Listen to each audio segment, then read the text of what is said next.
स्वागत है आप सभी लोगों का chapter number 7 completion and review में। ठीक है, ये भी एक बहुत बढ़िया चैप्टर है। इसमें 4 से 5 ऐसे हम लोग देखने वाले हैं और ये इसके क्वेश्चन बैंक का एक रिवीजन सीरीज है। मैं एक डिस्क्लेमर दे देता हूँ कि ये एक रिवीजन सीरीज है जिसमें हम लोग क्वेश्चंस के जरिए चैप्टर को रिवाइज करेंगे। इसमें आरटीपीस, पीवाईक्यूज और आईसीआई का मॉडल टेस्ट पेपर्स जो होते हैं उनके क्वेश्चन इस चैप्टर के हमने यहाँ पे क्लब किए हैं। कुल मिला के 21 क्वेश्चन हम इस चैप्टर में देखने वाले हैं और उसके जरिए अराउंड 50-60% चैप्टर्स का रिवीजन अपन यहाँ पे कर लेंगे। मेरे रेगुलर लेक्चर अलग है, ये सिर्फ एक रिवीजन सीरीज है जो यूट्यूब पे हम आपके सहायता के लिए डाल रहे हैं। अगर आपको रेगुलर लेक्चर करने हैं, डिटेल में करने हैं, विथ लर्निंग करने हैं, विथ राइटिंग प्रैक्टिस करने हैं, तो आपको हमारे रेगुलर लेक्चर ज्वाइन करने होंगे जो डिस्क्रिप्शन बॉक्स के लिंक में है। एंड लिंक पे क्लिक करके आप साइन अप कर सकते हो। 5500 के लेक्चर्स हैं और 70 आवर्स के अप्रोक्सीमेटली लेक्चर्स हमारे होते हैं, प्लस क्वेश्चन बैंक की सीरीज जो यूट्यूब पे चल रही है वो उसमें अलग ऐड होगी। तो ओवर लेंथी लेक्चर्स देखने का कोई नीड नहीं है। ऑडिट सेल्फ करना होता है, खुद से बार बार लर्न करना होता है। इसके लिए लिमिटेड आवर्स के लेक्चर से जहां से आपको कंसेप्ट मिल जाए, लर्निंग मिल जाए, लर्निंग का तरीका मिल जाए, वही आपके लिए यूजफुल है। ठीक है, तो सीए इंटर के ऑडिट सर्कल के लेक्चर्स आपको डेफिनेटली बहुत हेल्प करेंगे। चैप्टर 1, 2, 6, 11 और चैप्टर 5 का लेक्चर 1 हमने अभी तक यूट्यूब पे डाला है। कुछ छोटे मोटे शॉर्ट्स, कुछ कंसेप्चुअल वीडियोस यूट्यूब पे आते रहेंगे, लेकिन डिटेल लेक्चर के लिए आपको हमारे लेक्चर्स देखना पड़ेगा। ठीक है, completion and review. Question number 1, CA is statutory auditor of Dema Private Limited for the year 2022 and 23. The company has 3 plants in India. कितने प्लांट है? 3 प्लांट है कंपनी की इंडिया में। He is nearing completion of audit procedures relating to financial statements for the year under audit. मतलब उसको almost audit हो चुका है, उसने प्रोसीजर सारे ऑलमोस्ट लगा दिए हैं। And he has yet to sign the audit report. लेकिन उसने ऑडिट रिपोर्ट साइन नहीं किया है, लेकिन उसको ऑडिट ऑलमोस्ट हो चुका है। Meanwhile, a huge fire had broken out in one of the plants of the company located near Nashik on 25 June 2023, damaging substantial part of machinery and work in progress, resulting in loss of about 5 crore rupees. अब 25 जून तक auditor ने अपनी report sign नहीं करी, लेकिन उसको audit almost हो गया है। रिपोर्ट साइन करने के पहले नासिक वाले प्लांट में बहुत बड़ी आग लग गई, जिससे बहुत ज्यादा नुकसान कंपनी का हो गया। Unaware of the incident, he is in the process of finalizing his report in first fortnight of July 2023. अब उसको इस इंसिडेंट के बारे में जानकारी नहीं है और 15 जुलाई के पहले पहले he is going to sign the audit report. State few audit procedure to be performed by him to obtain evidence for identifying such events.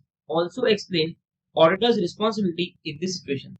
Question आपको क्या पूछ रहा है कि ऑडिटर को जानकारी नहीं है फायर के बारे में, एज ऑफ नाउ ऑडिटर को जानकारी नहीं है, लेकिन आपको जानकारी नहीं है और बिना जानकारी के आप रिपोर्ट साइन कर दोगे तो कहीं ना कहीं नेग्लिजेंस हो गया ऑडिटर के पार्ट पे। तो हमने चैप्टर 7 में हमारे रेगुलर लेक्चर में देखा है, मेरे नोट्स में भी ये पॉइंट था कि क्या ऐसे मैटर्स है, ठीक है, क्या ऐसे ऑडिट प्रोसीजर्स है जो ऑडिटर लगाएगा आइडेंटिफाई करने के लिए इस तरीके के इवेंट्स जो कंपनी में हुए हैं, जैसे कि फायर हो गया, मेजर कैटास्ट्रॉफ हो गया या जो भी है।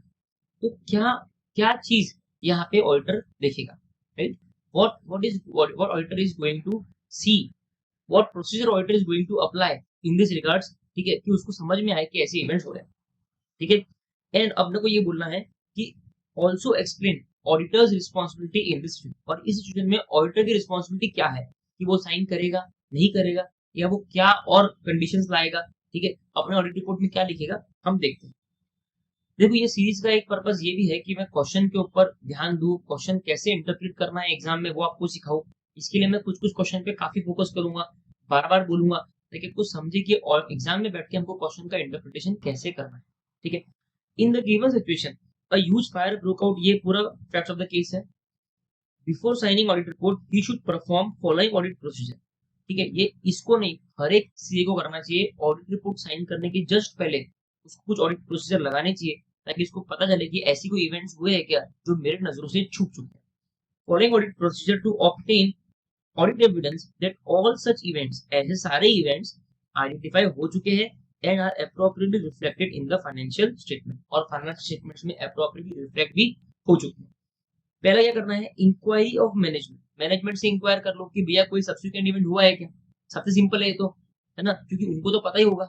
सबसे पहला आप यहाँ पे बॉक्स करेंगे inquiry. Second, reading minutes of meetings, reading minutes of meetings, ठीक है, of owner management that have been held after the date of financial statements and inquiring about matters discussed at such meetings. अब क्या होगा, जब भी ऐसा fire या कोई बड़ा इवेंट हुआ होगा, जरूर एक मीटिंग हुई होगी, या तो बोर्ड मेंबर्स की हुई होगी या शेयर होल्डर के साथ में जनरल मीटिंग हुई होगी जिसमें नासिक की फायर के बारे में डिस्कशन हुआ होगा।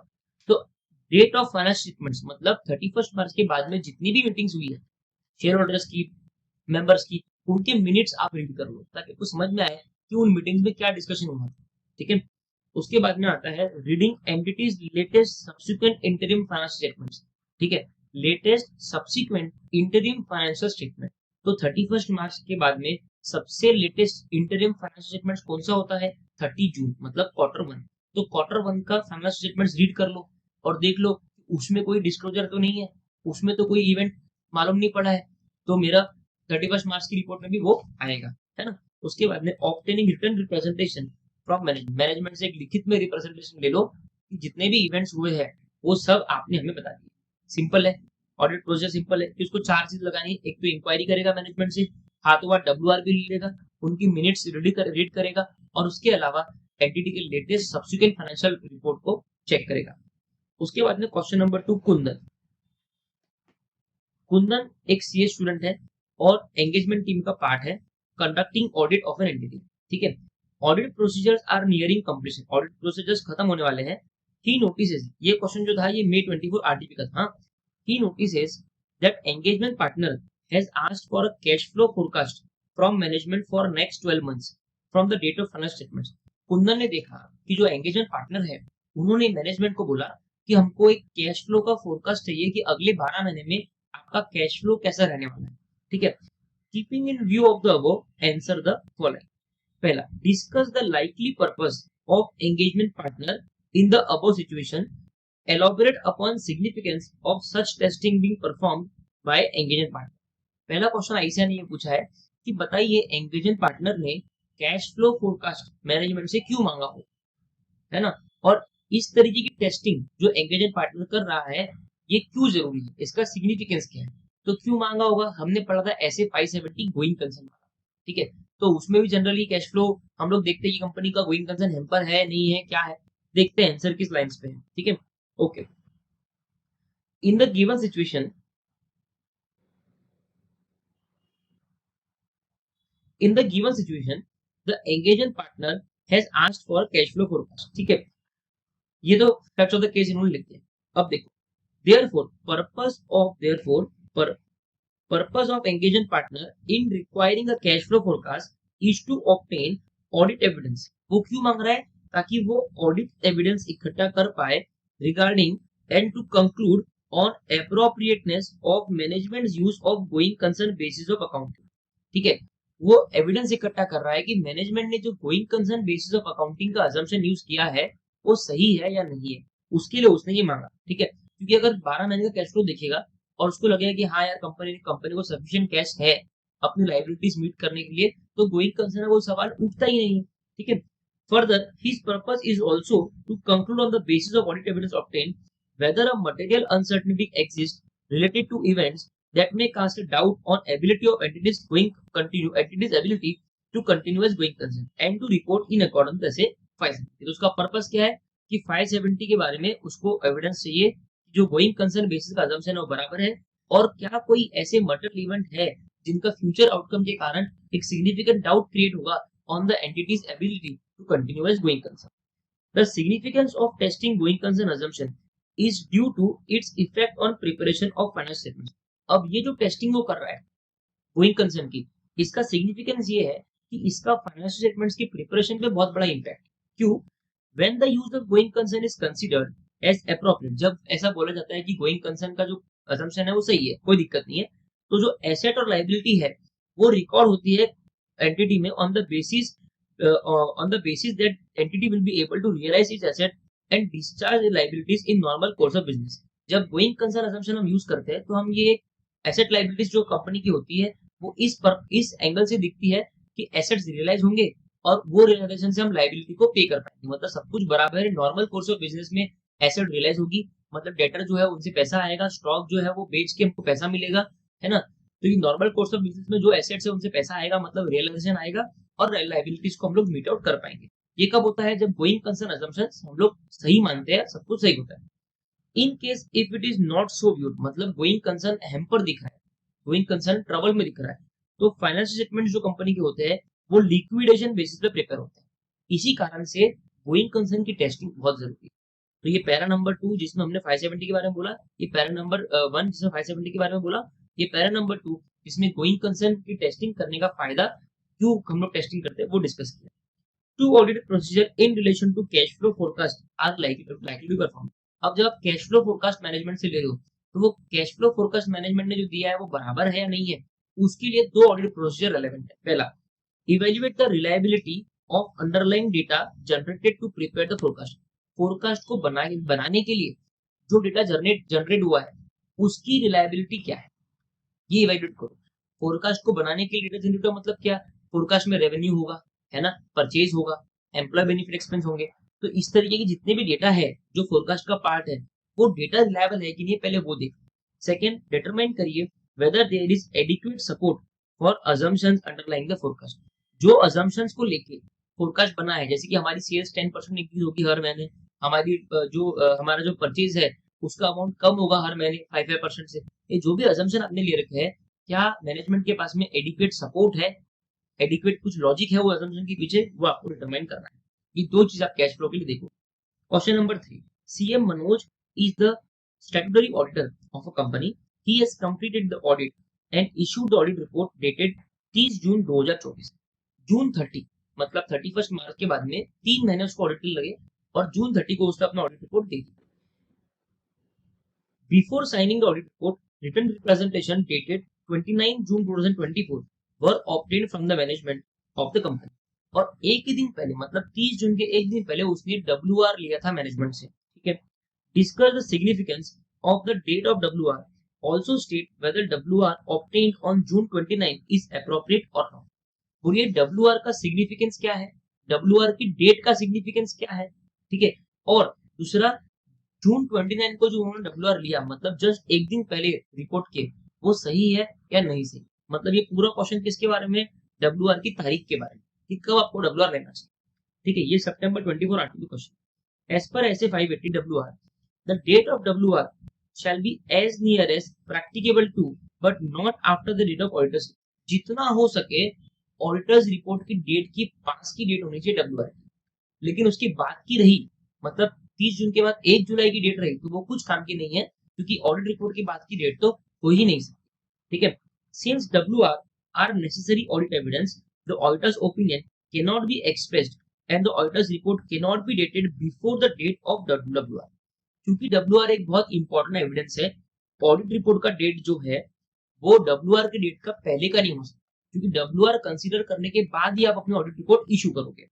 Furthermore, because auditor must consider events occurring up to the date of auditor's report that might require adjustment to or disclosure in the financial statements, WR are dated as near as practicable to, but not after the date of auditor's report। फिर हमने देखा ऐसे 570 subsequent event में कि financial statements के बाद में और ऑडिट रिपोर्ट की डेट के पहले तक के जितने भी इवेंट्स है जिनमें एडजस्टमेंट का रिक्वायरमेंट है या जिनमें डिस्क्लोजर का रिक्वायरमेंट है, वो भी ऑडिटर को कंसीडर करना पड़ता है। इसी कारण से डब्ल्यूआर का डेट जितना हो सके ऑडिट रिपोर्ट की डेट के पास का होना चाहिए, मतलब उसके पहले का होना चाहिए, लेकिन जितना पास हो सके उतना बढ़िया, ऑडिट रिपोर्ट की डेट के बाद का नहीं चलेगा, ठीक है। In the given situation CM Manoj obtained WR dated June 29, तो from the above it can be concluded that WR obtained have been appropriately, क्योंकि वो ऑडिट रिपोर्ट की डेट के पास में ही था, ठीक है ना। Okay, question number 4, while conducting audit of BYN limited, CAY जो है notices that the company has lost one of its key market along with important customers. Additionally, several highly successful competitors have emerged, impacting business of the company। मतलब आप assume करो जब जियो आया था वो उसकी बात कर रहा है कि बहुत बड़ा कॉम्पिटिटर आ चुका है मार्केट में, कंपनी के कस्टमर्स लूज कर रहे हैं, मतलब कंपनी अपने कस्टमर बेस है वो लूज कर रहा है, ठीक है। Despite the existence of material uncertainty, CAY finds the use of going concern basis of accounting appropriate for the preparation of financial statements। भले ही मटेरियल अनसर्टेनिटी क्यों नहीं है, लेकिन CAY बोलता है कि कोई दिक्कत नहीं है, going concern basis of assumption जो है वो सही लग रहा है, और वो बोल सकता है क्योंकि आपने ये बोल दिया कि गोइंग कंसर्न अजम्पशन बहुत खतरनाक है, मतलब यूज नहीं करना चाहिए, कंपनी की हालत बहुत खराब है, तो ये बोलने के पहले आपको कम से कम 20 बार सोचना चाहिए किसी भी कंपनी के बारे में ऐसी बात बोलने की। इसके लिए भले ही मटेरियल अनसर्टेनिटी हो, क्योंकि वो तो बिजनेस है, आज कोई कंप्यूटर है, कल कोई दूसरा है, तो मटेरियल अनसर्टेनिटी तो हो सकती है। ऐसा जियो आया था तो एयरटेल, आइडिया सबने अपना कस्टमर बेस लूज किया, लेकिन आज एयरटेल वैसे ही खड़ा है, मजबूत खड़ा है, राइट? तो उस टाइम पे मटेरियल अनसर्टेनिटी तो थी, लेकिन going concern basis of accounting was appropriate, कोई इशू नहीं था। The company has also disclosed material uncertainty into the notes to accounts adequately. Company ने नोट्स टू अकाउंट्स में मटेरियल अनसर्टेनिटी के बारे में जिक्र किया है। How should he deal with the matter in the auditor's report? वो ऑडिटर्स रिपोर्ट में ये मैटर को कैसे डील करें, ठीक है, देखते हैं। As per S 570 going concern, if adequate disclosure about material uncertainty is made, अगर एडिक्वेट डिस्क्लोजर किया है मैनेजमेंट ने, the auditor shall express an unmodified opinion, उसको कोई ओपिनियन में मॉडिफिकेशन नहीं करना है, एक अनमॉडिफाइड ओपिनियन देना है, क्योंकि कोई दिक्कत ही नहीं है, मैनेजमेंट ने बराबर डिस्क्लोजर किया है। And the auditor's report shall include a separate section under the head material uncertainty related to going concern. ये एक ऑडिट रिपोर्ट में सेपरेट सेक्शन आ जाना चाहिए, उसकी हेडिंग आनी चाहिए material uncertainty relating to going concern, ठीक है। अब इसमें क्या रहेगा, ये हेडिंग वो क्यों दे रहा है? पहला, to draw attention to the note in the financial statements में जो डिस्क्लोजर मैनेजमेंट ने किया है ना, जो क्वेश्चन में लिखा है कि मैनेजमेंट ने एडिक्वेट डिस्क्लोजर किया है रिगार्डिंग मटेरियल अनसर्टेनिटी, तो वो जो नोट है फाइनेंशियल स्टेटमेंट्स के अंदर, उस नोट पे आपको अटेंशन ड्रॉ करना है यूजर का, कि इस नोट में जाइए, page number so and so पे जाइए, आपको पूरा डिस्क्लोजर मिलेगा कि मटेरियल अनसर्टेनिटी क्या है, ठीक है। State that this events or conditions indicate that a material uncertainty exists that may cast significant doubt on the entity's ability to continue as going concern, and that auditor's opinion is not modified in respect of this matter. और ये भी लिख दो कि ये जो ऊपर मैंने बताया ना कि ये इवेंट है जिसका डिस्क्लोजर है, इसके कारण एक मटेरियल अनसर्टेनिटी एग्जिस्ट करती है, जिसका जो फ्यूचर आउटकम है that may cast a significant doubt on the ability to continue as going concern, ठीक है, जो ऑडिटर के ओपिनियन में, लेकिन मैं मेरा जो ओपिनियन है मॉडिफाई नहीं कर रहा हूं, the opinion is not modified, the opinion is not modified, I am just disclosing the scenario, ठीक है, ये वो बोल। During the audit of the company, CA Karthik has noticed that the company's turnover has fallen drastically as compared to last 3 years due to loss of its major markets, ठीक है, and key customers. The company is in need of funds of new product development, but bankers are not willing to lend the financial support. अभी तक हमने क्या पढ़ा कि company बहुत problem में है, कंपनी का मार्केट लॉस हो रहा है, कंपनी को फंड चाहिए, बैंक मना कर रहा है। Which additional audit procedure needs to be performed by CA Karthik in accordance with 570 when such events are identified? बताइए क्या एडिशनल प्रोसीजर क्या यूज करेगा सीए कार्तिक इस सिनेरियो में इन रिगार्ड्स टू ऐसे 570। तो अभी तक हमने ऐसे 570 के कुछ अलग अलग तरह के क्वेश्चंस देखे, है ना। हमने ऊपर देखा कि मटेरियल अनसर्टेनिटी अगर डिस्क्लोज्ड है तो ऑडिटर क्या करेगा, तो अगर मटेरियल अनसर्टेनिटी डिस्क्लोज्ड है तो ऑडिटर क्या करेगा, सिंपल है, ऑडिटर अपने लिख देगा कि जहां पे डिस्क्लोज है वो नोट का अटेंशन लगा देगा कि ये देखो, ये नोट जाके पढ़ लो, और फिर लिख देगा कि मटेरियल अनसर्टेनिटी एग्जिस्ट करती है, लेकिन मेरा ओपिनियन मॉडिफाइड नहीं, ठीक है, हमने ये पढ़ा। फिर हमने उसके ऊपर 570 को लेके ये पढ़ा, ठीक है, कि ऐसे 570 की जो एग्रीगेट पार्टनर है उसने कैश फ्लो फोरकास्ट मंगाया, और कैश फ्लो इसलिए मंगाया ताकि वो गोइंग कंसर्न का जो अजम्पशन है वो चेक कर सके, वो जरूर उसको चेक करना है, और 570 में आपको गोइंग कंसर्न का अजम्पशन चेक करना है, ये भी देखना है कि क्या कोई मटेरियल अनसर्टेनिटी एग्जिस्ट करती है या नहीं करती, ठीक है। Loss of major markets, key customers, and inability to obtain financing for new product development are examples of events that may cast significant doubt on entity's ability to continue as going concern. ये जो दोनों तीनों चीज question में दी है, ये examples है कि इवेंट्स हमको मिल रहे हैं जिसमें डाउट क्रिएट हो सकता है एंटिटी की एबिलिटी के ऊपर टू कंटिन्यू गोइंग कंसर्न, ठीक है। अब इसमें हमको कुछ प्रोसीजर लगाने होंगे, ठीक है। If the events have been identified that may cast significant doubt on the entity's ability to continue going concern, auditor shall obtain sufficient audit evidence to determine whether or not a material uncertainty exists. अगर उसको events मिलते हैं जिसके कारण significant doubt create हो सकता है, तो उसको ऑडिट प्रोसीजर लगा के इवेंट्स उसको एविडेंस इकट्ठा करना चाहिए कि क्या कोई मटेरियल अनसर्टेनिटी एग्जिस्ट करती है, ठीक है, जिसके कारण एक सिग्निफिकेंट डाउट क्रिएट हो जाएगा एंटिटी की एबिलिटी के ऊपर टू कंटिन्यूअस गोइंग कंसर्न। और ये वो कैसे करेगा, नीचे के प्रोसीजर परफॉर्म करेगा, राइट। तो अभी तो क्वेश्चन में क्या हुआ, उसको इवेंट मिले, मैंने आपको पहले बताया, हमने अब तक ये तीसरा क्वेश्चन है 570 का। सबसे पहला क्वेश्चन में पढ़ा था कि मैनेजर ने कैश फ्लो फोरकास्ट लिया, तो ये पूछ रहा था आईसीआई कि बताइए वो क्यों लिया। तो हमने सिर्फ आइडेंटिफाई किया वो इसलिए लिया क्योंकि उसको 570 के लिए एविडेंस इकट्ठा करना है कि गोइंग कंसर्न असम्पशन बराबर है या नहीं। दूसरा हमने पढ़ा कि गोइंग कंसर्न के कारण एक इवेंट एग्जिस्ट करता है जिसके कारण एक अनसर्टेनिटी क्रिएट होती है, लेकिन इसका डिस्क्लोजर मैनेजमेंट ने एफएस में किया है। तो हमको कुछ भी नहीं करना है, हमको अनमॉडिफाइड ओपिनियन देना था और हमने हमारे ऑडिट रिपोर्ट में एक सेक्शन इंक्लूड कर दिया कि ये नोट जाके आप पढ़ लीजिए, यहाँ पे मटेरियल अनसर्टेनिटी का डिस्क्लोजर करा हुआ है।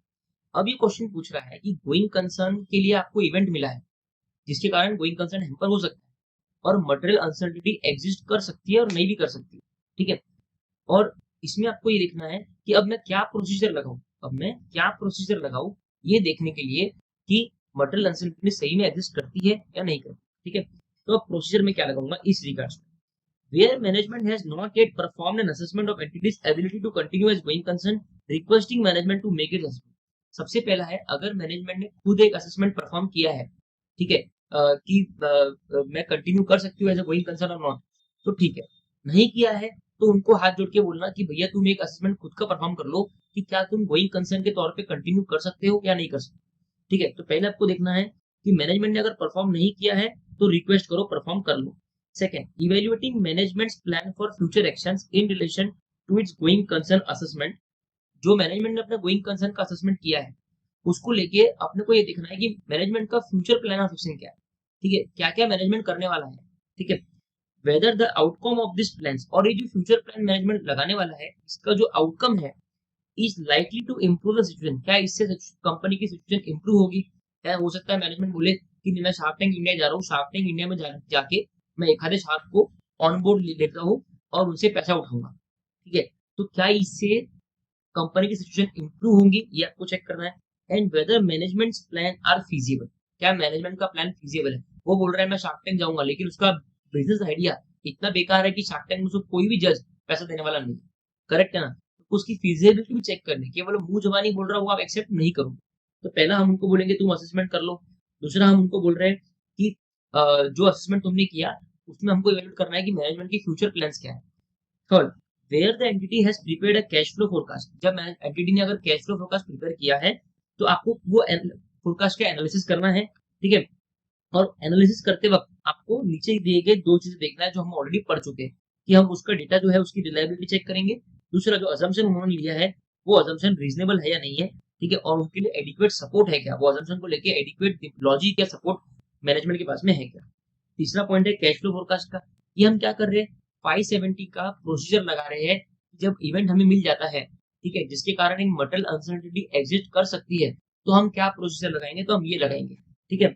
और चौथा, considering whether any additional facts they have become available since the date on which management made it, जिस डेट पे मैनेजमेंट ने खुद का असेसमेंट किया गोइंग कंसर्न का, उसके बाद में कोई एडिशनल फैक्ट आपको मिला है क्या, है ना। हो सकता है ना मैनेजमेंट ने 1 तारीख को मान लो अपना असेसमेंट किया और उसके बाद में 5 तारीख या 6 तारीख को कोर्ट का जजमेंट आ गया कि भाई कंपनी को इमीडिएटली बंद कर दो, तो एक नया इवेंट आ गया, राइट। तो क्या मैनेजमेंट के असेसमेंट के बाद में कोई फैक्ट या कोई इवेंट आपको ध्यान में आया या कोई इन्फॉर्मेशन आपको मिली है।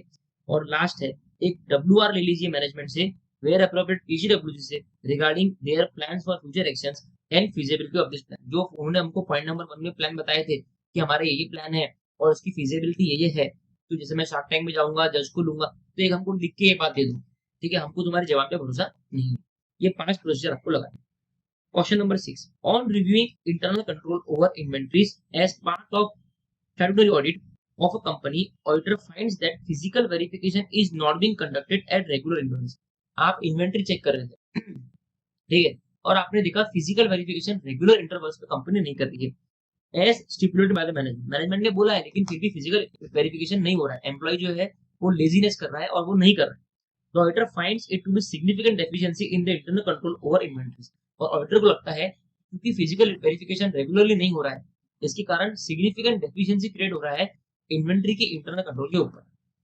ही points it out to the management in a one liner as under, तो मैनेजमेंट को वो एक वन लाइनर स्टेटमेंट देता है कि physical verification of inventory is not being conducted at regular intervals as stipulated by management.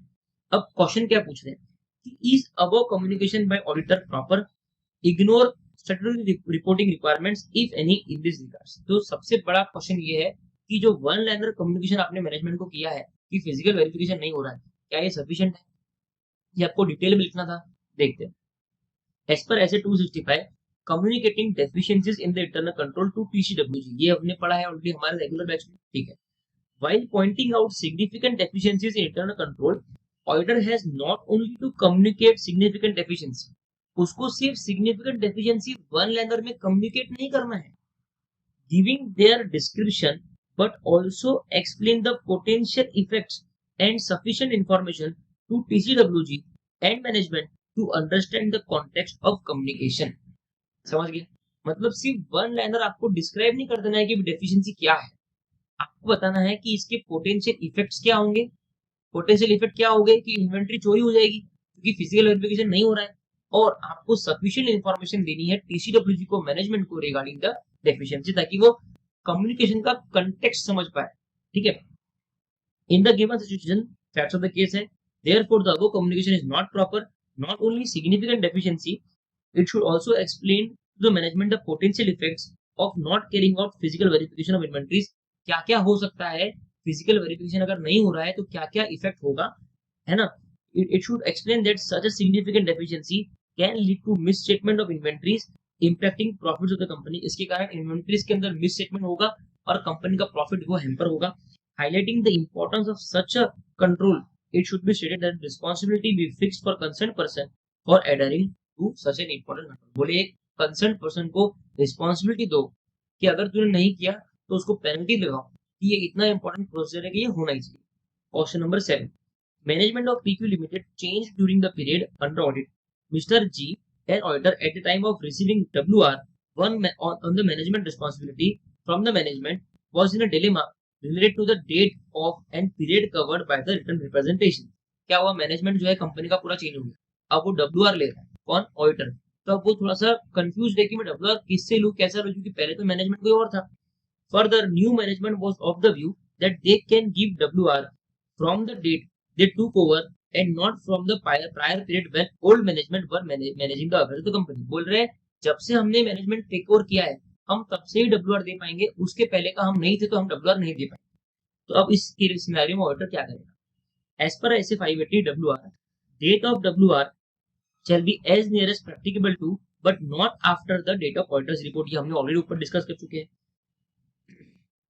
Furthermore, because the auditor is concerned with events occurring up to the date of the auditor's report that may require adjustment to or disclosure in FS, the WR are dated as near as practicable to but not after the date of auditor's report।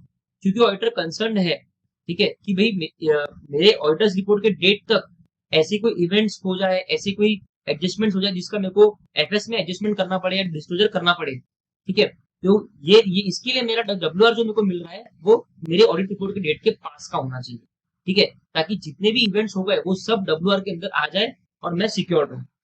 Situations में arise where current management were not present during all the period, ऐसा हो सकता है कि जो current management है वो पूरे साल के लिए नहीं थे, दूसरा कोई था, है ना। Such persons may assert that they are not in a position to provide some या all of the WR because they were not in place during the period. तो ये लोग बोल सकते हैं कि क्योंकि हम उस पीरियड में नहीं थे तो हम आपको इसका WR नहीं दे पाएंगे, है ना। और क्वेश्चन भी वही बोल रहा है क्वेश्चन में कि मैं उस टाइम पे नहीं था तो उस टाइम का WR मैं आपको नहीं दे पाऊंगा। This fact is however does not diminish such persons responsibility for the FS as a whole, लेकिन ऐसा बोलने से नए मैनेजमेंट की रिस्पांसिबिलिटी कम नहीं हो जाती, एफएस एज अ होल की रिस्पांसिबिलिटी आज भी नए मैनेजमेंट की ही है। Accordingly, the requirement for the auditor to request from them WR that cover the whole of the relevant period still applies. In view of the above, management is required to provide WR for all the periods, even when the current management were not present during all the period. तो इसके लिए management को हर एक period के लिए WR देना होगा, भले ही वो प्रेजेंट था या नहीं था, भले ही वो दूसरा कोई मैनेजमेंट था, उससे हमें फर्क नहीं पड़ता। क्लियर है, पक्का। Mister D, an auditor, while auditing ACE Limited, identified certain misstatements in relation to particular class of transactions and account balances। वो ऑडिट कर रहा था और उसे मिसस्टेटमेंट मिले कुछ क्लासेस ऑफ ट्रांजैक्शंस और अकाउंट बैलेंसेस में। He had communicated the same to TCWG and also taken WR for the same. State the audit documentation required by the auditor regarding misstatements identified during the audit। तो question simple यही कही May 24 के exam में है कि misstatement को लेके बताइए क्या ऑडिट डॉक्यूमेंट्स आपको रखना है। तो पहला, amount below which misstatement would be regarded as clearly trivial. Trivial मतलब एकदम ही छोटा, स्मॉल, जिसका कोई वैल्यू नहीं है।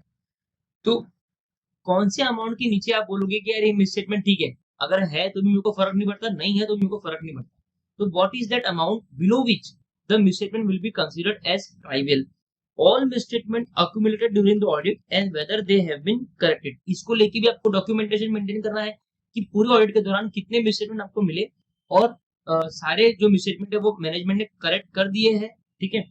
The auditor's conclusion as to whether uncorrected misstatement, जो भी मिसस्टेटमेंट मैनेजमेंट ने करेक्ट नहीं किए उसको लेके आपका क्या कंक्लूजन है कि क्या वो मटेरियल है, ठीक है, एंड आपका कंक्लूजन का बेसिस क्या, ये चीजें आपको डॉक्यूमेंट करनी है मिसस्टेटमेंट को लेके।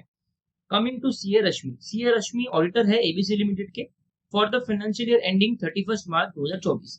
The audit report for the year was signed by her on 19 April 2024। तो उसने ऑडिट रिपोर्ट साइन करी, मतलब कितना, 19 दिन के अंदर उसने ऑडिट कंप्लीट कर दिया। On 25/4/2024, company received a communication from the central government that an incentive amount of ₹5 crores pertaining to financial year 23-24 was approved.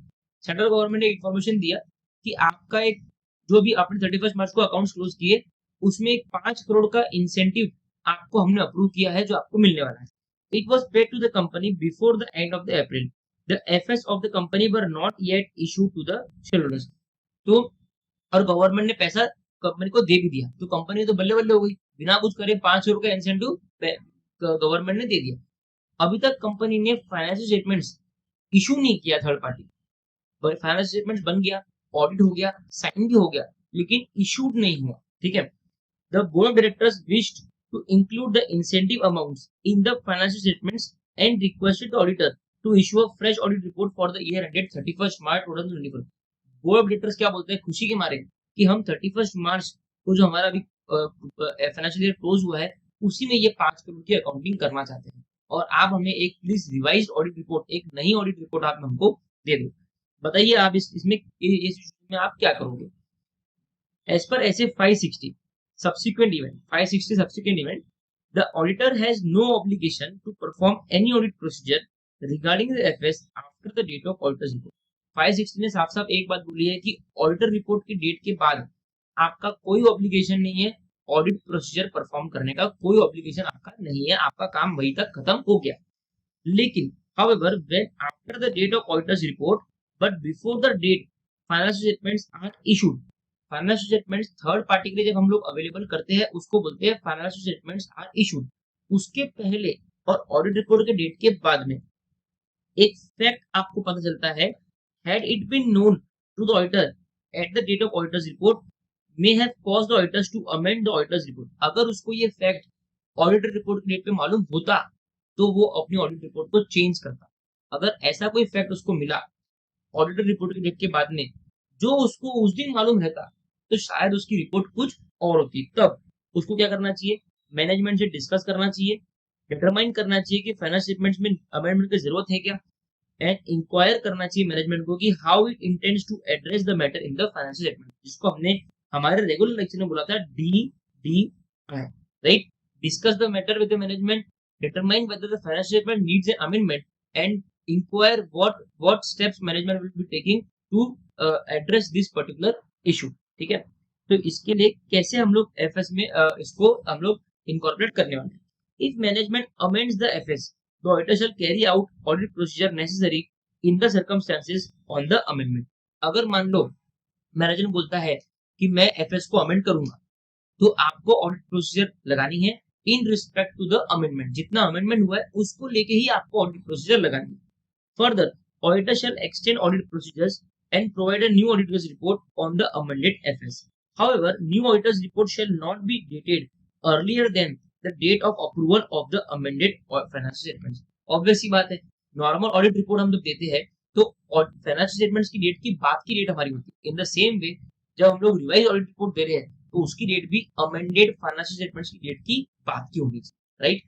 तो अभी तक हमने क्या देखा, सिंपल है, अगर कोई फैक्ट उसको मालूम पड़ता है ऑडिट रिपोर्ट के बाद लेकिन financial statements are issue to third party के पहले और उसको अगर वो फैक्ट ऑडिट रिपोर्ट के डेट के दिन मालूम रहता तो शायद उसकी ऑडिट रिपोर्ट में कुछ चेंजेस आते, शायद वो एक डिफरेंट ऑडिट रिपोर्ट इशू करता।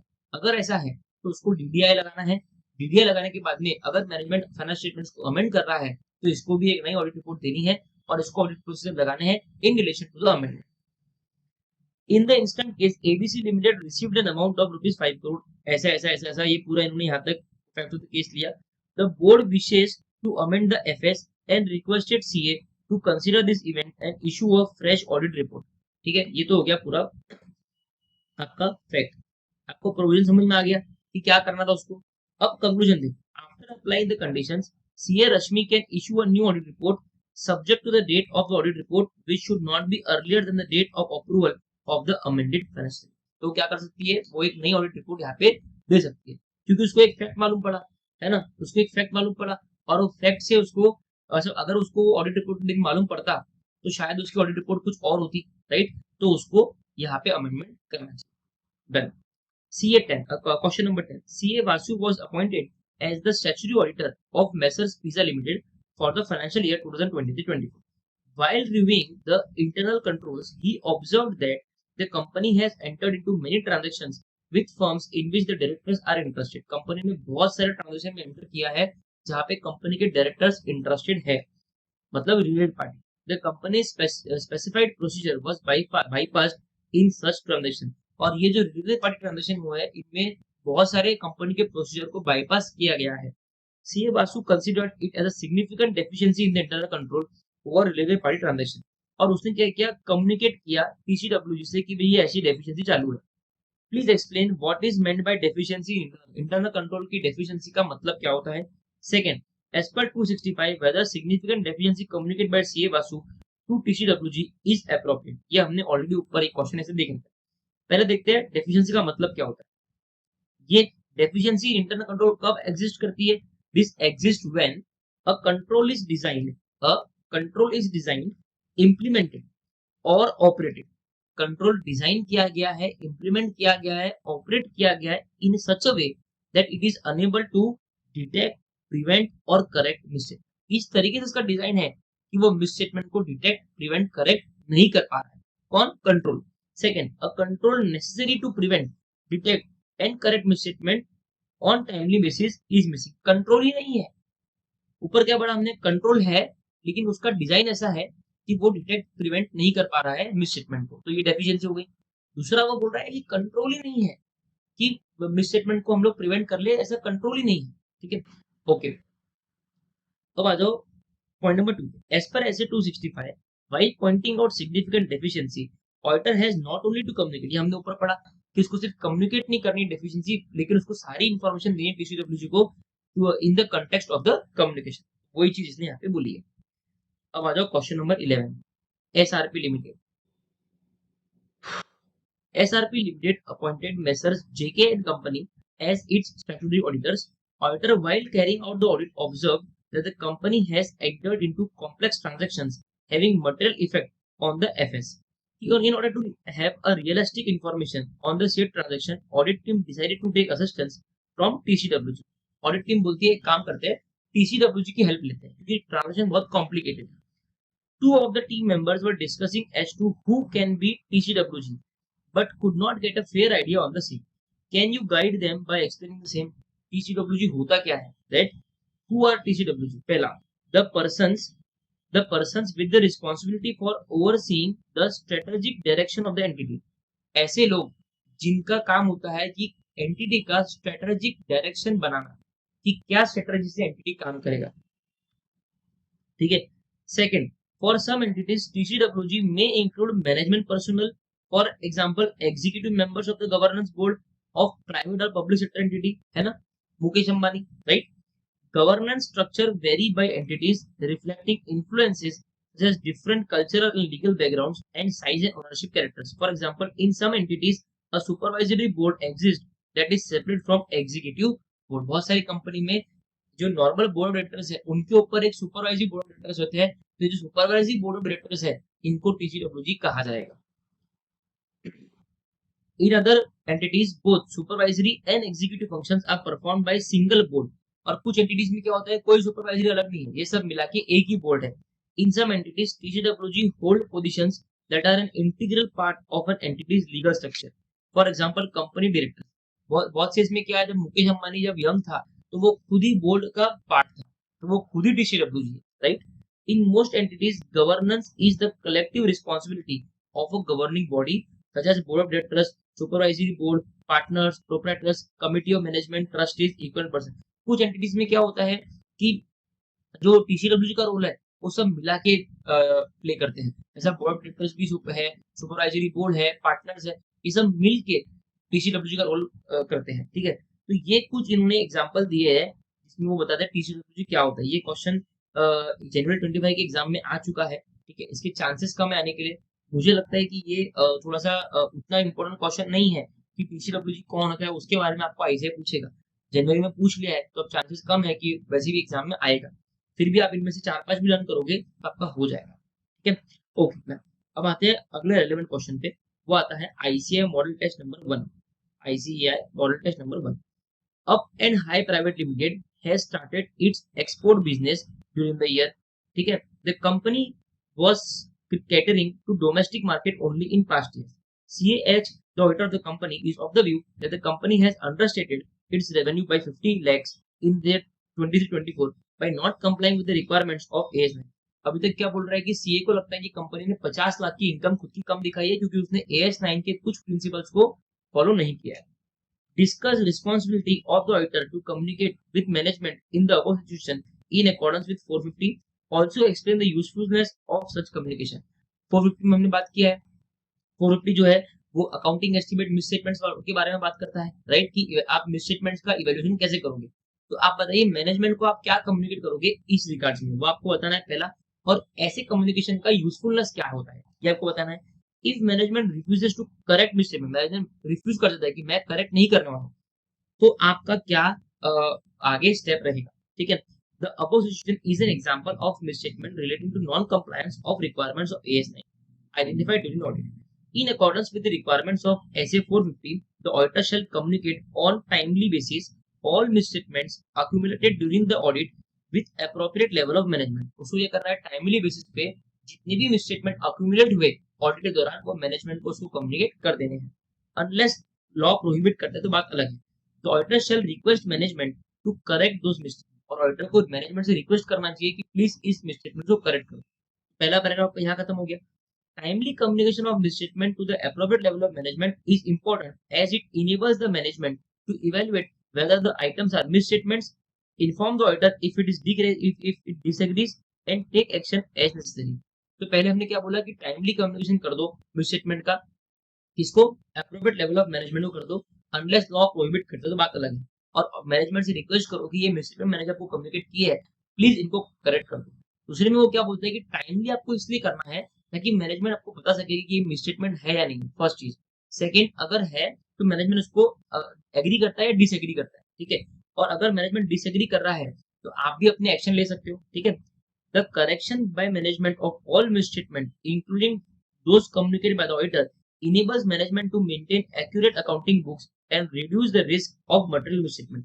अगर मैनेजमेंट सारे मिसस्टेटमेंट को ठीक कर लेता है तो उसकी अकाउंटिंग बुक्स बराबर दिखेगी और फ्यूचर में कोई भी दिक्कत उसको नहीं होगी और रिस्क ऑफ मटेरियल मिसस्टेटमेंट एकदम कम रहेगा। If management refuses to correct, manager बोलता है कि मैं नहीं करूंगा करेक्ट, ठीक है? सम, कुछ या सारे, कुछ करेक्ट कर दिया, कुछ बोलता मैं नहीं करूंगा, ये सारे बोलता मैं नहीं करूंगा, राइट?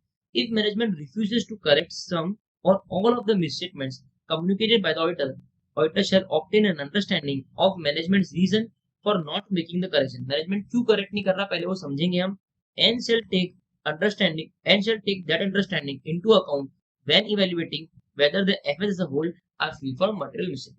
और फिर आप देखो कि अब आप बताइए जब आप इवेल्युएट कर रहे हो, ठीक है, कि FS are free from material misstatement और नॉट, तब आप इस चीज को ध्यान में रखिए कि मैनेजमेंट ने कुछ मिसस्टेटमेंट जो है करेक्ट नहीं किए और मैनेजमेंट ने उसके लिए क्या रीजन करेक्ट है। देन सिंपल सा क्वेश्चन है, ठीक है? अब आते हैं हम क्वेश्चन नंबर 13 पे। कोई भी 4 फाइनेंशियल इवेंट्स बताइए, ठीक है, जिनको हम बोलेंगे कि मैनेजमेंट एंटिटी का ability to going continuous going concern जो है वो डाउट में है। पहला, नेट लायबिलिटी और नेट करंट लायबिलिटी पोजीशन, है ना? कोई भी 4 पूछा है उसने, ठीक है? तो हम पहले बात कर रहे हैं ऐसे कौन से फाइनेंशियल इवेंट्स होते हैं जिनके कारण सिग्निफिकेंट डाउट रेज होता है। कौन से फाइनेंशियल इवेंट? पहला, नेट लायबिलिटी पोजीशन कंपनी की क्या है। दूसरा, फिक्स्ड टर्म बोरिंग्स जो है उनकी मैच्योरिटी आ रही है, है ना, मतलब आपको पैसा देना पड़ेगा क्योंकि मैच्योरिटी आ रही है, लेकिन कोई रियलिस्टिक प्रोस्पेक्ट्स नहीं है उनके रिन्यूअल के, वो रिन्यू होने वाले भी नहीं है, और रीपेमेंट के आपके पास में रीपेमेंट के लिए पैसा भी नहीं है। तो ये भी एक इंडिकेटर है कि एक मटेरियल अनसर्टेनिटी एग्जिस्ट करती है regarding going concern. Indications of withdrawal of financial support by the trade payable, trade payables ने फाइनेंशियल सपोर्ट विड्रॉ कर दिया, बोलता है पहले पैसा दे फिर मान ले, ठीक है। Negative operating cash flow company के चल रहे हैं। एडवर्स की फाइनेंशियल रेशियोज जो होते हैं, debt equity ratio, current asset ratio, सब एडवर्स है, सब खराब है। सब्सटेंशियल ऑपरेटिंग लॉसेस कंपनी को हो रहे हैं, नुकसान में कंपनी काम कर रही है। अरियर्स और डिसकंटिन्यूएंस ऑफ डिविडेंड्स, कंपनी ने डिविडेंड देना बंद कर दिया। Inability to pay trade payable on due date, trade payables को हम ड्यू डेट पे पे भी नहीं कर पा रहे। Inability to comply with terms of loan agreement, loan agreement की टर्म्स को आप कंप्लाई नहीं कर पा रहे। Change from credit to cash on delivery transactions with supplier, आपने अपने सप्लायर से जो है, पहले आपको सप्लायर 1 महीने का क्रेडिट देता था, अब वो बोलता है कि मैं इमीडिएट पहले कैश दे तो फिर मैं माल दूंगा, ठीक है। And inability to obtain financing for essential new product development, आपको कोई फाइनेंस करने को रेडी नहीं है, आपको एक नया प्रोडक्ट बनाना है लेकिन कोई फाइनेंस करने का आपको रेडी नहीं है। तो ये कुछ फाइनेंशियल इवेंट्स है, ठीक है। यहाँ पे स्पेसिफिकली उन्होंने बोला भी था कि फाइनेंशियल इवेंट्स आपको बताना है। हमने हमारे रेगुलर बैच में देखा था कि फाइनेंशियल इवेंट भी है और ऑपरेटिंग इवेंट्स भी है, ठीक है, लेकिन यहाँ पे उन्होंने केवल फाइनेंशियल इवेंट के बारे में पूछा है।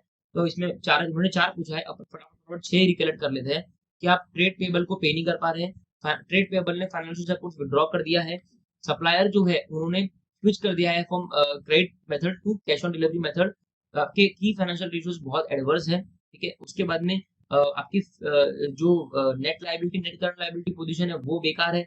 उसके बाद में फिक्स्ड टर्म बोरोइंग्स जो है उनकी मैच्योरिटी आ रही है, but there is no prospects of renewal और रीपेमेंट, आप ना रीपेमेंट कर पा रहे हो ना आपके पास में रिन्यूअल है।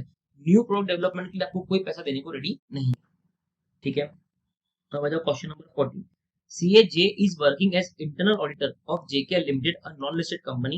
The responsibilities of internal auditor include reviewing financial information and performing detailed tests of transaction and balances. He is also responsible for compliance with laws and regulations, ठीक है। During the year, services of an employee of company were terminated, ठीक है। The said employee had filed a suit against the company in respect of certain compensation dues amounting to ₹10 lakh which were not paid to him. एक employ ने resign किया और उसने company के ऊपर एक केस ठोक दिया कि मेरे को 10 लाख रुपए कंपनी ने कम दिए। Based upon advice of legal council, the company had made a provision of ₹10 lakhs। Company ने क्या किया, बुक्स में प्रोविजन बना दिया, क्योंकि कंपनी के वकील ने बोला प्रोविजन बना तो हो सकता है कि आपको पे करना पड़े। However, somewhere in June 2023, there is an out of court settlement between the company and the employee for 6 lakhs. Out of court settlement हो गया, कंपनी ने बोला ये ले 6 लाख और आप चुप रहे, बाहर चल जा। अब बताइए, the statutory audit of the company is under progress and audit report has not yet been finalized. How internal auditor should have proceeded in the situation? जो statutory auditor है उसकी रिपोर्ट अब तक बनी नहीं है, तो वो पूछ रहा है इंटरनल ऑडिटर को अब इस सिचुएशन में क्या करना चाहिए। ये है subsequent events. Subsequent events are events occurring between the date of FS मतलब 31st March and date of auditor's report, ठीक है, मतलब जब भी उसकी रिपोर्ट साइन हो रही है। And facts that become known to the auditor after the date of auditor's report, मतलब subsequent events क्या होते हैं, ऐसे इवेंट्स जो FS की डेट, ऑडिटर रिपोर्ट की डेट में बीच में हो रहे हैं, या फिर कोई फैक्ट जो उसको ऑडिट रिपोर्ट की डेट के बाद में मालूम पड़ रहा है। इन द गिवन केस ये फैक्ट हो गया, ठीक है। It is an example of an event which provides evidence of conditions that existed at the date of financial statement, that is 31st March. 31st March को एक condition existing थी कि company के ऊपर केस चल रहा था, कंपनी ने प्रोविजन भी उसका बना रखा था, उस कंडीशन को लेके आपको एक एडिशनल इंफॉर्मेशन मिली है, ठीक है।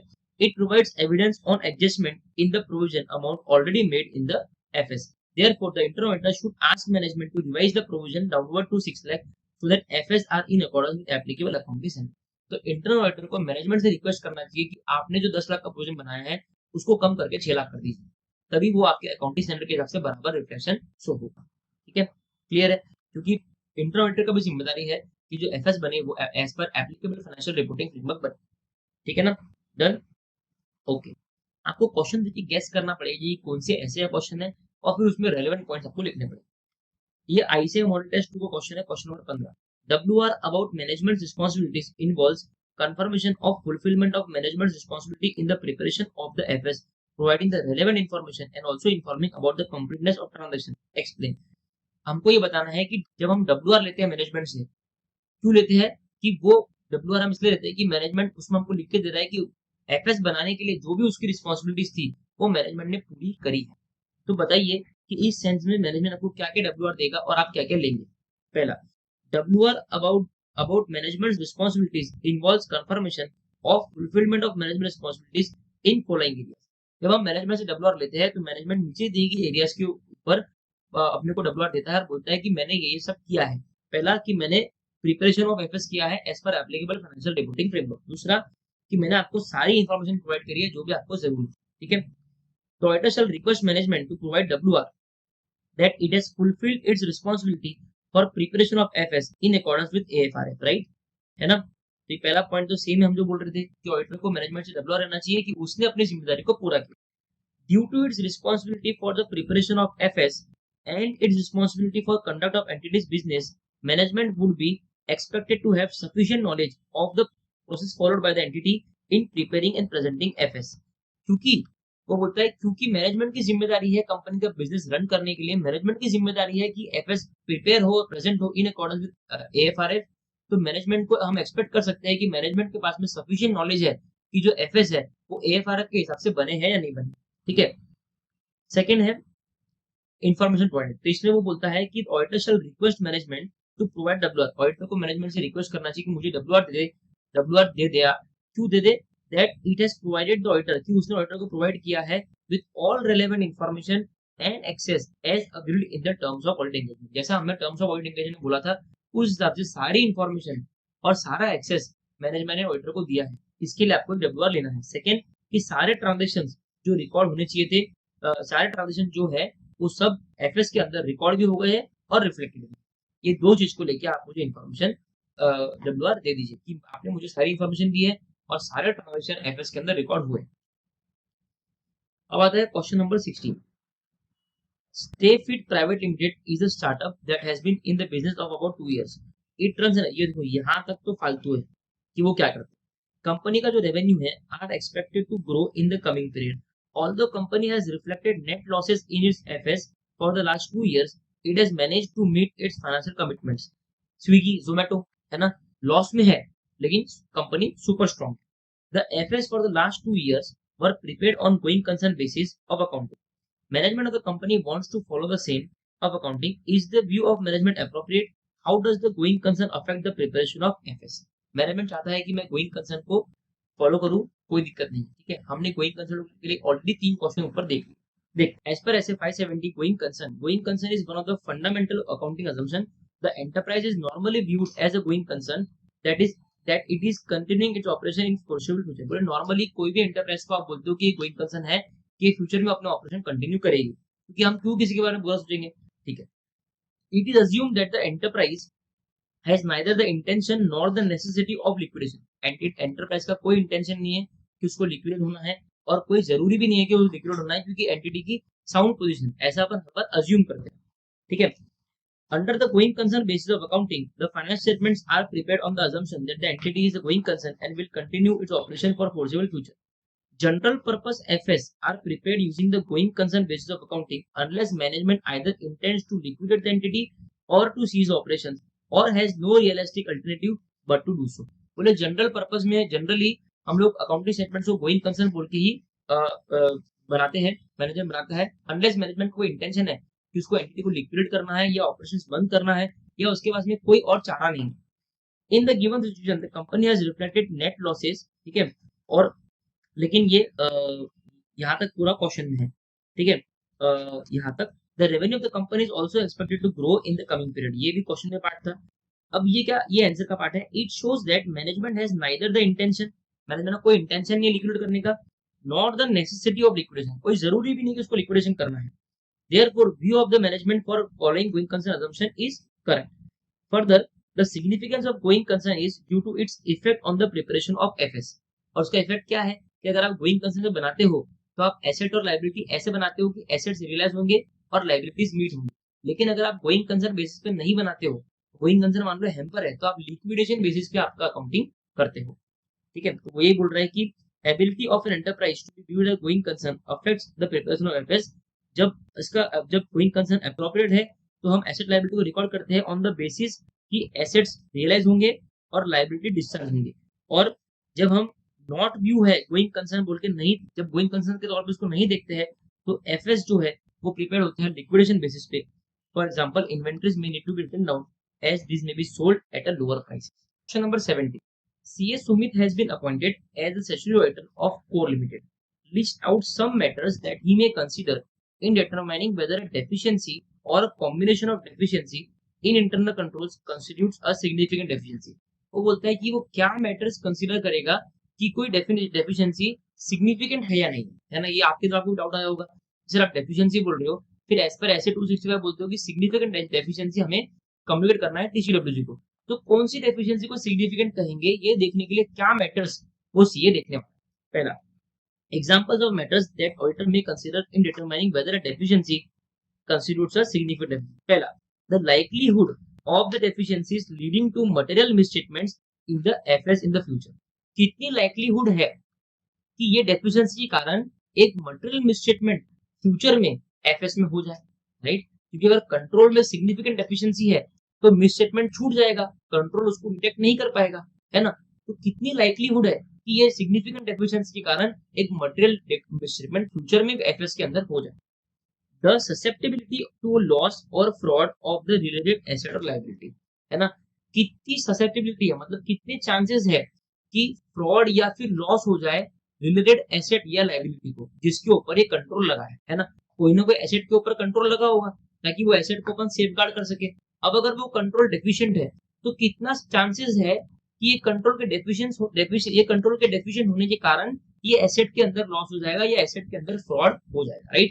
मान लो एक तिजोरी के अंदर बहुत सोना पड़ा है और उसका पासवर्ड क्या है 00000, राइट। तो ये डेफिशिएंसी है कि कोई भी आके 000 टाइप तो इजी है ना, तो ये सिग्निफिकेंट डेफिशिएंसी क्योंकि जैसे ही उसने ताला खोला सारा सोना गायब, ठीक है। The subjectivity and complexity of determining estimated amounts such as fair value of accounting estimates। कुछ अमाउंट ऐसे होते हैं एफएस के अंदर जिनको डिराइव करने में बहुत ज्यादा जजमेंट इन्वॉल्व है, बहुत ज्यादा कॉम्प्लेक्सिटी इन्वॉल्व है, जैसे कि fair value of accounting estimates. Accounting estimates का फेयर वैल्यू निकालते वक्त बहुत ज्यादा कॉम्प्लेक्सिटी इन्वॉल्व है, जितनी ज्यादा कॉम्प्लेक्सिटी इन्वॉल्व है उतना ही चांसेस है कि ये सिग्निफिकेंट डेफिशिएंसी होगा। The financial statement amount exposed to those deficiency, इस डेफिशिएंसी को एफएस के कितने अमाउंट एक्सपोज्ड है, इस डेफिशिएंसी को फाइनेंशियल स्टेटमेंट्स की कितने अमाउंट मतलब अगर इसमें प्रॉब्लम आ गया तो कितने अमाउंट्स में प्रॉब्लम आ सकता है ना। तो वो ये बोल रहा है जितने ज्यादा फाइनेंशियल स्टेटमेंट्स की जितनी ज्यादा अमाउंट एक्सपोज्ड रहेंगे उतनी डेफिशिएंसी को सिग्निफिकेंट कहा जाएगा। The volume of activity that has occurred or could occur in the account balance class of transaction exposed to the deficiency or deficiency, है ना। कितनी वॉल्यूम ऑफ एक्टिविटी हुई है उस क्लास ऑफ ट्रांजैक्शन में या उस अकाउंट बैलेंस में जहां पे ये इंटरनल कंट्रोल लगा है ना। मान लो अगर वो class of transaction account balance बहुत कम एक्टिविटी हुई है तो डेफिशिएंसी भले ही क्यों ना हो लेकिन इतना बड़ा इम्पैक्ट क्रिएट नहीं हुआ। लेकिन मान लो अगर वहां पे बहुत ज्यादा एक्टिविटी हुई है, मतलब रोज के कम से कम 100 ट्रांजैक्शन रिकॉर्ड हो रहे हैं, ठीक है, और वहां का कंट्रोल अगर डेफिशिएंट रहा तो वो सिग्निफिकेंट की कैटेगरी में आ जाएगा। तो volume of activity that has occurred in the account balances exposed to the deficiency, correct है। तो कौन से मैटर आप ध्यान में रखोगे ये देखने के लिए कि कौन सी डेफिशिएंसी सिग्निफिकेंट डेफिशिएंसी है। पहला कि कितनी लाइक्लीहुड है कि फ्यूचर में इसके कारण एक मटेरियल मिसस्टेटमेंट हो जाए। दूसरा कि क्या चांसेस है कि एक लॉस और फ्रॉड हो जाए एसेट के ऊपर जिसपे से कंट्रोल ये लगा है। उसके बाद में कितनी सब्जेक्टिविटी या कॉम्प्लेक्सिटी है अमाउंट डिटरमाइन करने में किसी भी आइटम के, जैसे कि fair value of accounting estimate. कितने फाइनेंशियल स्टेटमेंट्स के अमाउंट एक्सपोज्ड है इस डेफिशिएंसी को और क्या वॉल्यूम ऑफ एक्टिविटी होता है क्लास ऑफ ट्रांजैक्शन में अकाउंट बैलेंसेस में जो इस डेफिशिएंसी को लेके एक्सपोज्ड है, ठीक है। उसके बाद में the importance of the controls to the financial reporting process. Financial reporting process जो है, फाइनेंशियल रिपोर्टिंग प्रोसेस मतलब एफएस को प्रिपेयर करना, एफएस प्रेजेंट करना, इसमें कंट्रोल का इंपॉर्टेंस क्या होता है, ठीक है। उसका एग्जांपल है general monitoring controls over the prevention and detection of fraud को प्रिवेंट और डिटेक्ट करने के लिए कंट्रोल्स काम आते हैं। Controls over the selection and application of significant accounting policy, significant accounting policy select करने में कंट्रोल्स काम आते हैं, ठीक है। कंट्रोल्स अगर अच्छे रहे तो कभी भी एफएस अच्छे बनेंगे। Controls over significant transaction with related party से सिग्निफिकेंट ट्रांजैक्शन जो हो रहे हैं उनके ऊपर कंट्रोल्स लगाना, तो आपका फाइनेंशियल रिपोर्टिंग प्रोसेस और सॉलिड रहेगा। Controls over significant transaction outside the entities normal course of business, entity के नॉर्मल कोर्स ऑफ बिजनेस के बाहर जितनी भी सिग्निफिकेंट ट्रांजेक्शन एंटिटी किए हैं उसके ऊपर कंट्रोल्स, ठीक है।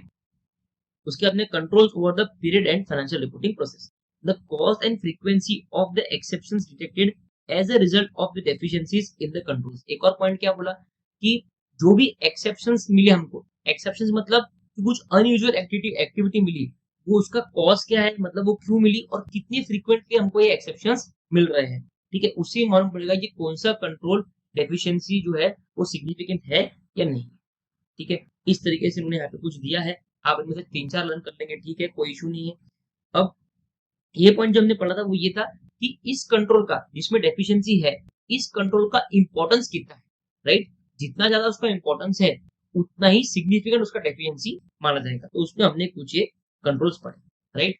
ओके, तो ये क्वेश्चन भी एक अच्छा स्टार मार्क क्वेश्चन एग्जाम में आ सकता है। बताइए क्या मैटर्स आप कंसीडर करेंगे ये डिटरमाइन करने के लिए कि कोई डेफिशिएंसी सिग्निफिकेंट है या नहीं है। उसमें हमने पढ़ा कि क्या लाइक्लीहुड है कि वो डेफिशिएंसी के कारण एक मटेरियल मिसट्रीटमेंट हो जाए, कितना ससेप्टेबिलिटी है कि एसेट को लॉस या फ्रॉड हो जाए उस डेफिशिएंसी के कारण, राइट। उसके बाद में subjectivity and complexity in determination of certain amounts.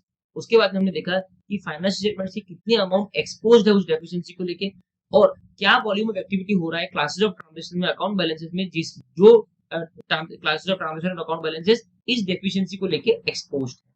फिर इस कंट्रोल का इंपॉर्टेंस कितना है जिसमें डेफिशिएंसी हो रही है, और लास्ट के आपको एक्सेप्शंस जो मिल रहे हैं उनकी कॉज क्या है और कितने फ्रीक्वेंटली आपको एक्सेप्शंस मिल रहे हैं। फिर question number 18, during the audit of the company CA Jack obtained written representations from management regarding all known instances of non-compliance with laws and regulations that should be considered in preparation of the financial। क्या किया इसने, एक WR ले लिया इससे management से कि बताइए कितने कितने आपको इश्यूज मिले हैं compliance with laws and regulations के, कितने आपको इश्यूज मिले, ठीक है।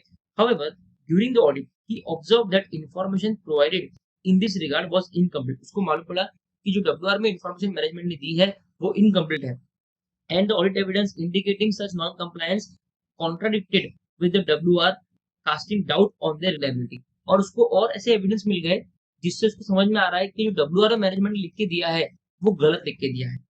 तो अब इस सिचुएशन में वो कैसे आगे बढ़ेगा। In the given situation company's management has not provided complete information regarding instances of non compliance with laws and regulation. इसमें मैनेजमेंट ने कंप्लीट इंफॉर्मेशन ऑडिटर को नहीं दिया। If the auditor has concerns about the competence, integrity and ethical values of management, अगर auditor को management की integrity के ऊपर शक है, ठीक है, तो auditor shall determine the effect that such concerns may have on the reliability of representations and audit evidence in general.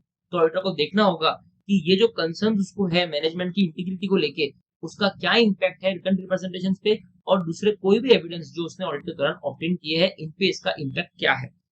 The above situation highlights that the auditor has obtained audit evidence relating to non-compliance with laws, ठीक है, और उसको ये भी evidence मिला है कि WR जो है उसमें जो भी मैनेजमेंट लिखा है वो इनकंसिस्टेंट है। As per SA 580, if WR are inconsistent with other audit evidence, दूसरे ऑडिट एविडेंस जो इन्फॉर्मेशन मिली है वो WR से इनकंसिस्टेंट है, मैच नहीं कर रही है, तो auditor shall perform audit procedure to attempt to resolve the matter. पहले से क्या करना है, ऑडिट प्रोसीजर परफॉर्म करना है ये मैटर रिजॉल्व करने के लिए कि दोनों में इंफॉर्मेशन मैच क्यों नहीं कर रही। If the matters remains unresolve, अगर अभी भी मैटर अनरिजॉल्व रहता है तो auditor shall reconsider the assessment of the competence, integrity, ethical value of the management, ठीक है, और उसको डिटरमाइन करना है कि इसका क्या इफेक्ट होगा रिटर्न रिप्रेजेंटेशन पे एंड ऑडिट एविडेंस पे जनरल, ठीक है। ये ऊपर भी उसने बोला, नीचे सेम लाइन बोल दी, राइट। तो ऐसे 580 क्या बोलता है, ऐसे 580 ये बोलता है कि अगर ऑडिटर को कंसर्न है मैनेजमेंट की इंटीग्रिटी को लेके, मैनेजमेंट के एथिकल वैल्यू को लेके, तो उसको डिटरमाइन करना है कि इस कंसर्न का क्या इफेक्ट होगा WR पे और दूसरे ऑडिट एविडेंस पे जो उसने ऑब्टेन किए हैं। If the auditor concludes that WR are not reliable, अगर वो बोलता है कि WR में मुझे कोई भरोसा नहीं है, तो auditor shall take appropriate actions including determining the possible effect on the opinion in the auditor's report in accordance with SA 705। तो अल्टीमेटली वो क्या करेगा, SA 705 में मॉडिफिकेशन ऑफ ओपिनियन कर देगा, क्योंकि उसको भरोसा ही नहीं है कि मैनेजमेंट ने जो भी WR को दिए या जो भी एविडेंस उसने ऑब्टेन किया है वो कितनी रिलायबल होंगे। Question number 19, during the audit of the company CA Atul notice that company is facing significant skilled labour shortages resulting in hampering operations of the company. Thus, companies manufacturing is dependent upon skilled labor coming from villages in certain districts of eastern UP, sorry. तो पहला paragraph में उन्होंने ये बोला कि company को skilled labour को लेकर प्रॉब्लम हो रहा है, कंपनी फैक्ट्री को बराबर चला नहीं पा रही है। The company failed to keep its commitments due to such situations, consequently lost order. Company को इसके कारण क्या हो रहा है, ऑर्डर्स का लॉस हो रहा है, बहुत सारा प्रॉब्लम कंपनी को हो रहा है, और जो बैंकर है वो भी कंपनी को विलिंग नहीं है सपोर्ट करने के लिए। अब यहाँ से क्वेश्चन चालू होता है। The auditor has doubts over the going concern status of the company, how should management of the company try to address auditors concern, what audit procedure may be perform by the auditor in such a situation. ये हमने already ऊपर पढ़ा हुआ है, पहले उनसे हाथ जोड़ के रिक्वेस्ट करो कि तुम एक असेसमेंट कर लो। देखते हैं, significant shortages of skilled labour, inability to pay creditors on time, and overall liquidity crisis are examples of events that may cast doubt on the entity's ability to continue going on। बोल रहा है first paragraph में तो simple बोला उसने कि skilled labour का shortage होना और इनएबिलिटी टू पे क्रेडिटर्स, ये सब एग्जांपल्स है कि ऐसे इवेंट्स है जिनके कारण एक सिग्निफिकेंट डाउट क्रिएट हो सकता है एंटिटी की एबिलिटी के ऊपर to continuous going. In such a situation, management should try to address the auditor's concern by preparing a forecast। Management कैसे ऑडिटर को विश्वास दिलाएगा कि सब कुछ ठीक है, तो एक कैश फ्लो फोरकास्ट प्रिपेयर कर दे, ठीक है। And such A cash flow forecast should address auditors concern regarding liquidity crisis being faced by the company. और इस कैश फ्लो फोरकास्ट से ऑडिटर को एक स्टेटिस्टिक्स मिल जाना चाहिए कि लिक्विडिटी क्राइसिस जो कंपनी फेस कर रही है उसमें हाल फिलहाल कोई इशू नहीं है। The auditor should perform audit procedure to evaluate the reliability of underlying data to prepare the forecast and determining whether there is adequate support for the assumptions underlying the forecast। है ना, ये दो चीज हमने अभी तीसरी बार हम लोग पढ़ रहे हैं कि जब हम फोरकास्ट को इवेल्युएट करते हैं तो दो चीज देखनी है कि फोरकास्ट के assumptions जो है उसको एडिक्वेट सपोर्ट है या नहीं है, और जो डेटा अंडरलाइंग है वो कितना रिलायबल है। करेक्ट, ये दो चीज आपको चेक करनी है। तो सिंपल था, क्वेश्चन में क्या पूछा था, कुछ भी नहीं। क्वेश्चन का सबसे मेन लाइन क्वेश्चन की क्या थी पता है, क्यों पूछ रहा है कि ऑडिटर का जो डाउट है गोइंग कंसर्न को लेके, इसको मैनेजमेंट जो है वो कैसे एड्रेस करेगा। एग्जाम में अगर ये क्वेश्चन आया ना गोइंग कंसर्न को लेके कि ऑडिटर को डाउट है मैनेजमेंट कंपनी के गोइंग कंसर्न को लेके, लेकिन मैनेजमेंट ऑडिटर के ये डाउट को कैसे एड्रेस करेगा, कैसे सेटिस्फाई करेगा कि गोइंग कंसर्न ठीक है, कोई इशू नहीं है, आप ज्यादा ओवर थिंकिंग मत करो, ये मैनेजमेंट ऑडिटर को कन्विंस कैसे करेगा। तो मैनेजमेंट कैश फ्लो फोरकास्ट देगा और उससे ऑडिटर को कन्विंस करेगा कि लिक्विडिटी क्राइसिस कंपनी का एज ऑफ नाउ नहीं है, ठीक है। और आपका उसमें प्रोसीजर क्या रहेगा कि जो कैश फ्लो फोरकास्ट मैनेजमेंट ने आपको दिया है इसके डेटा की रिलायबिलिटी चेक करो और अजम्पशंस जो है उसको एप्रोप्रिएट सपोर्ट है कि नहीं है वो चेक करो, ठीक है। Question number 20, ABC private limited a manufacturing company is facing significant financial difficulties, ठीक है, ये सेम चीजें है सब कुछ, ठीक है। अब वो पूछ रहा है कि management has not yet performed an assessment, management ने परफॉर्म नहीं किया असेसमेंट। हमने बात की थी ना ऊपर कि मैनेजमेंट को रिक्वेस्ट करो कि असेसमेंट परफॉर्म करो गोइंग कंसर्न का, तो management has not yet performed an assessment of the company's ability to continue as going concern, but they provided assurance for implementing corrective measures including cost cutting initiatives and discussions with creditors for restructuring of the loan. लेकिन उन्होंने assurance दिया कि हम creditor से बात करेंगे loan की restructuring के लिए, हम कॉस्ट कटिंग के इनिशिएटिव्स लेंगे, ये सब मैनेजमेंट ने अश्योरेंस ऑडिटर को दिया। Which additional audit procedure need to be performed by CA Ram in accordance with SA 570 when such events are identified। तो हमने ये ऑलरेडी पढ़ चुके ऊपर कि उनको बोलेंगे असेसमेंट परफॉर्म करो, ठीक है। फिर हम देखेंगे कि उसका फ्यूचर जो प्लान फॉर फ्यूचर एक्शंस क्या है और उसकी कितनी फीजिबिलिटी है उस प्लान की, करेक्ट है, प्लान्स कितने फीजिबल है वो हम चेक करेंगे। शार्क टैंक इंडिया का मैंने आपको एग्जांपल दिया था, where the entity has prepared a cash flow forecast, और फिर ये कैश फ्लो फोरकास्ट की बात। और लास्ट में हमने बोला था कि डब्ल्यूआर हम मैनेजमेंट से ले लेंगे कि जो भी प्लान फ्यूचर की है उनकी फिजिबिलिटी जो है उसको लेके डब्ल्यूआर हमको आप लिखित में दे, ठीक है। तो ये सेम क्वेश्चन है। उसके बाद में क्वेश्चन नंबर 21 हमारा आखिरी क्वेश्चन है, the management of PQ limited change during the period under the audit, ठीक है। Mister Govindan auditor at the time of receiving the WR on the management responsibilities from the management was in a dilemma related to the date of the periods covered by the WR. Further, new management was of the view that they can give WR from the date they took over। ये same to same question हमने ऊपर पढ़ा है, आप इसको यहाँ पे काट सकते हो, करेक्ट है। Thank you for watching this chapter. ये चैप्टर मैंने ट्राई किया है कि मैं आपको एक ओवरव्यू दे दूं। ये एक रिवीजन सीरीज है, थोड़ा फास्ट होता है, एक बार हम लोग रिवाइज करते हैं। असम्पशन है कि आपने रेगुलर लेक्चर कर रखे हैं, अगर आपने रेगुलर लेक्चर नहीं करे हैं तो आपको रेगुलर लेक्चर करने के बाद ही इस पे कंफर्ट आएगा। आप हमारा रेगुलर लेक्चर ज्वाइन कर सकते हो। डिस्क्रिप्शन बॉक्स में आपको हमारा लिंक मिलेगा परचेज करने का। 4 चैप्टर मैंने यूट्यूब पे डाल रखे हैं, चैप्टर 1, 2, 6, 11। गूगल ड्राइव की भी लिंक है जिसमें पूरे नोट्स आपको मिलेंगे। आप 4 चैप्टर देख के भी ज्वाइन कर सकते हो। बहुत ओवर लेंथी लेक्चर्स ऑडिट में काम नहीं आते हैं। 120, 130, 140 आवर्स के लेक्चर कुछ काम नहीं आते, सिर्फ लेक्चर ही देखते रहोगे। हमारे लेक्चर 60-70 आवर्स के हैं, आपको प्रॉपर पूरा एक्सप्लेनेशन मिलेगा। लिख लिख के हम लेक्चर्स में करा रहे हैं, बार बार लर्न करा रहे हैं। उसके अलावा ये रिविजन सीरीज आपको दी है ताकि क्वेश्चन बैंक भी आपका अच्छे से हो जाए।